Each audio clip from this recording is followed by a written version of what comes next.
is doing to us as a fan base. It's like, what's going on? Why do you not respect the Denver Broncos in some ways? Yeah. And some of the players that we have on this team? Yeah, and like, I don't want to get carried away. Like, oh, PFF has an agenda against the Broncos. I don't believe that. We did the segment on Friday. They had them as the 9th best roster in the NFL. But for a couple weeks in a row, we did the segment about Bo Nix. They had him as the 19th quarterback out of 32. They don't believe. They don't believe, Zach, when you can do that to a young guy that had a great year when nobody expected it, and yet you still put him at 19? Yeah. You're not believing. Believing, I should say. No. So they had him at 19th. We did the wide receivers where PFF ranked the top 32 wide receivers. And it was like tiers. It was tiers 1 through 6, and Courtland Sutton was in tier number 6, but they actually had him ranked, and he was 31st out of 32.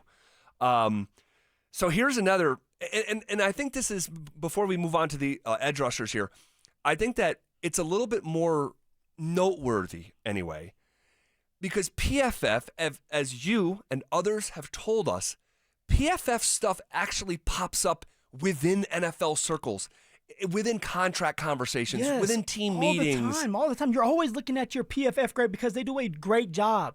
They do a great job breaking down the facts so that when you do go to the table and say, hey, look, you guys are lowballing me, and this is the facts of like what I did for you this year or the year before that, you have something, some proof to bring to the table, so now you have a great argument. So PFF does come in handy when you're dealing with a contract. Also, us players, we want to see your stats. We want to see how well we're doing compared to other people. And so it's something that is always talked about in the locker rooms. You could be happy about it, like I just said, or you could be upset, saying, what are they talking about? What are they doing? And the first thing, when things don't go your way, you're saying, has anybody in there ever played any football? It's the first thing you're going to come up with. Right. So, yes, yeah, PFF is always being talked about. Like, if you're being graded out poorly, yes, those are the football nerds. You've never played football in your life, and here you are assigning a grade to me. But as you've told us, there'd be arguments between Chris Harris and Bradley Roby about Zach. Pro Football Focus. All the time. They're ready to fight over it. Fist fight over it. And Chris is the first one to bring it up. Hey, fam, bam, my PFF grade is good. Where's yours at? Yeah. I should be sitting there like, damn. But like PFF is the only outlet that's like that. Yeah. Where no one would come up in a contract negotiation and an agent is like, hey, Bucky Brooks from NFL.com is a huge fan of my client. It's like, it wouldn't work like that. No. But with PFF over the last decade, they have created a little niche, created a little cottage industry. So when I say Nick Bonito should, feel disrespected, man, oh man, they ranked the top 32 edge rushers, all right, in the entire league. And Bonito, we know, was 3rd in sacks in the NFL. And you pull up this list, and it's Myles Garrett, it's Micah Parsons, T.J. Watt, Nick Bosa, Aiden Hutchinson. That's the top 5. Sounds fair. Really, really good. Tough top 5. I'm good with it. Yep. Max Crosby's number 6. Okay. Trey Hendrickson, Jared Verse, Will Anderson Jr., Khalil Mack. I really don't have. I mean, you could say Khalil Mack. Yeah, just 'cause he's getting up there at 33. Yeah. Right. But then you just keep going. It's Josh Hines-Allen. It's Daniil Hunter, Alex Highsmith, Gregory Rousseau, Jonathan Greenyard, Brian Burns, Andrew Van Ginkel, Jalen Phillips down in Miami, Rashawn Gary. Abdul Carter. Huh? Hold up. Yeah. Come on. Abdul Carter. Who I love Abdul Carter. Right? Penn State coming out of the draft. I think like that guy is a freakazoid. Yeah, you've been high on him. But this man's on the list already? Ahead of Nick Bonito. Oh, see. Hey, Nick, don't even be mad and upset. Let us be upset for you. What's going on? How are you going to put somebody that has not done anything in the league yet? Asinine. And I don't care. In front of Nick Bonito. Nope. I don't care if he's an LT type of prospect. Lawrence Taylor, type of prospect. No. Obviously, he's not. LT decided, hey, you can't wear my jersey. Right. Right. You can't wear my jersey. I mean, yeah, this is like, in my humble opinion, okay? This is bullcrap. The list loses credibility. The list loses credibility right there, if it had before then. But then you get to number 21. With all due respect. So you know someone's about to get disrespected. Oh, for sure. For sure. Bradley Chubb. And he hasn't been available for 2 years. At 21. 2 years.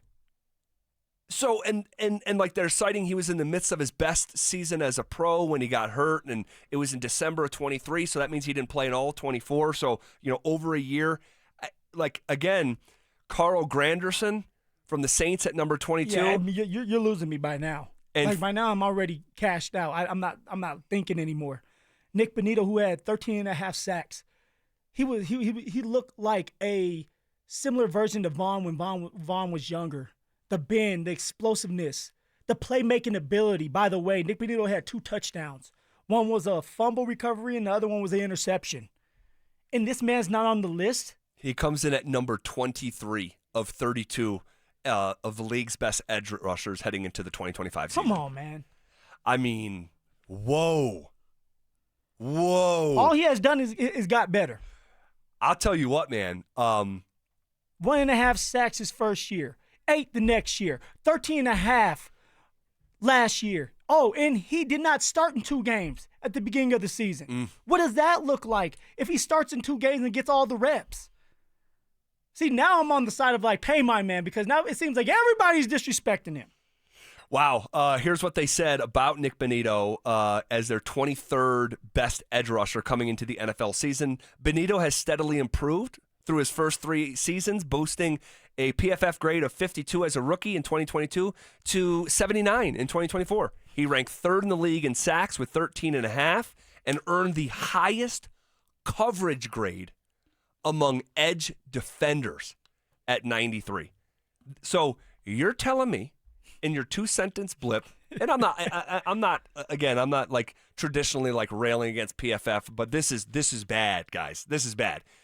In your 2-sentence blurb about why he's 23rd, you said he has steadily improved through 3 years. He ranked 3rd in the NFL in sacks and earned the highest coverage grade among all edge defenders. But there's 22 better, and one of them is Bradley Chubb, who we have not seen high-level football in a couple years from, and Abdul Carter, who has not put a squirt of piss in the NFL bucket. That is wild. If I'm Nick Bonito, I'm like, I wouldn't even listen to it. Honestly, I would probably have my agent call them. I would have my agent call them and say, "What's going on? What did Nick do to you guys?" Because anytime you involve human beings to make decisions, it's not going to be fair anyway. But to not obey your eyes on what Nick Bonito did last year and at least put him at 11 or 12, something like that. We would probably not be doing this segment if he just came in at 11 or 12. Now, you could argue he should be inside the top 10. Yeah, you I could would argue that. But I would not die on that hill. I would argue it too, but I would not die on that hill. Coming in at number 23 with a guy who's never played a snap of NFL football in front of you is wild. It's just wild. He sees this stuff, right? Oh, yeah. He's watching it. He's listening. He's probably listening to us right now if he's not at practice. And don't think that he's thinking about it. Don't think that he might be talking to his agent about it, because this is bullcrap. And I know it's just maybe it's to get everybody all riled up and upset like we are right now. I don't think that. Why would you do that? Yeah, I don't know. I don't think that's typically Pro Football Focus's aim. 3rd in sacks in the NFL. Yeah, I don't get it. Help the team out. The team went 10-7, went to the playoffs. That matters. Winning matters. I'm with you on this one. I don't get it.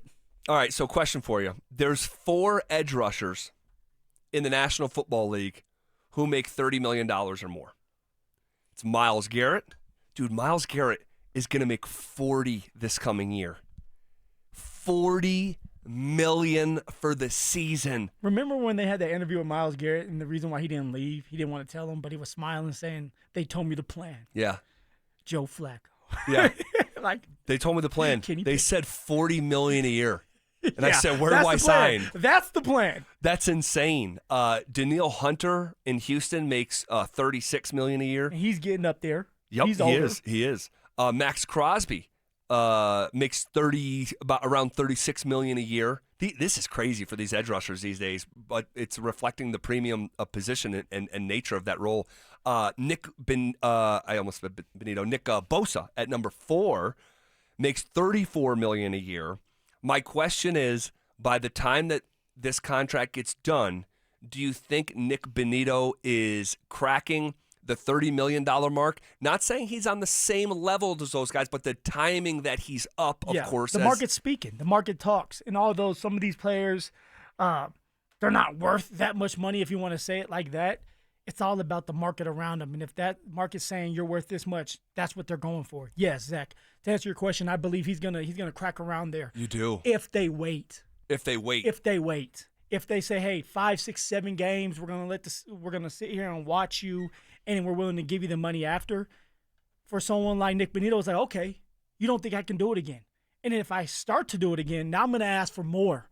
And so now either you give me the money I want, or I'm just gonna play it out and I'm gonna leave after this year. They can't let that. Well, they would also have the franchise tag, but you don't want to go down that road. No. You don't want to go down that road. You don't think so? You don't think he'll crack it? I mean, with how the market is, and let's just say he starts fast. No, 7 games. Let's just 7 games, 4.5 sacks, because it's hard to get sacks. 4.5 sacks. He's in big plays. He's looking good. I don't think that's starting fast enough for $30 million a year. So what would start at, 6? Yeah, I'd say 6 or 7 sacks in 7 games, something like that, because that would put him on pace for like 14, 15 sacks. So let's go with yours. 6 or 7 games. 6 or 7 games, 6 or 7 sacks. 7 sacks. I'll just say this, though. I don't think that they're going to wait. So you think it's going to get done before the... Yes, I do.